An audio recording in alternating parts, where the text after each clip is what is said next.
আজকে সানডে, জানি সবার ঘরেই চিকেন মাটন হয়েছে, কিন্তু আমাদের ঘরে হয়েছে আজকে পাবদা মাছ। আমরা পাবদা মাছটা খেতে ভীষণ ভালোবাসি, আমি ভীষণ ভালোবাসি।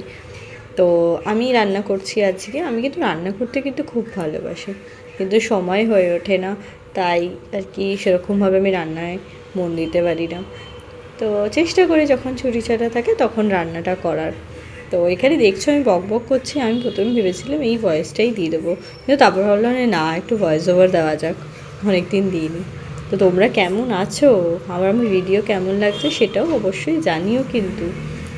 আর যাই হোক, কালকে তো নীল পুজো, নীল ষষ্ঠী মায়েরা করবে।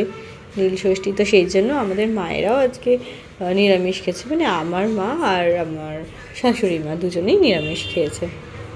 দেখো এখানে পাবদা মাছ করছি, এখানে আমি সেদ্ধর ব্যাপারে চিচিঙ্গা ভাজা করবো, তো এখানে সেদ্ধর ব্যাপারে বলছিলাম যে একটুখানি সিদ্ধ করে নিলে আর কি ভালো হয়। আর এখন যা গ্যাসের পরিস্থিতি হয়েছে, এরকম খুব তাড়াতাড়ি কুক হয়ে যায়, কিন্তু তোমরা এটা করে দেখো। আর নুন দিয়ে দিলাম। আর জানো তো আমি না নুনটা না একটু কম দিই রান্নায়, কেন বলো তো তোমরা? কারণ আমার মনে হয় কি, নুন যদি বেশি হয়ে যায় তাহলে তো প্রবলেম হয়ে যাবে, নুন কম হলে মানুষ একটু নিয়ে খেতে পারবে। তো এই দিলাম। আর সকালে আমরা ব্রেকফাস্ট করেছি, সেটা তো দেখেইছো তোমরা।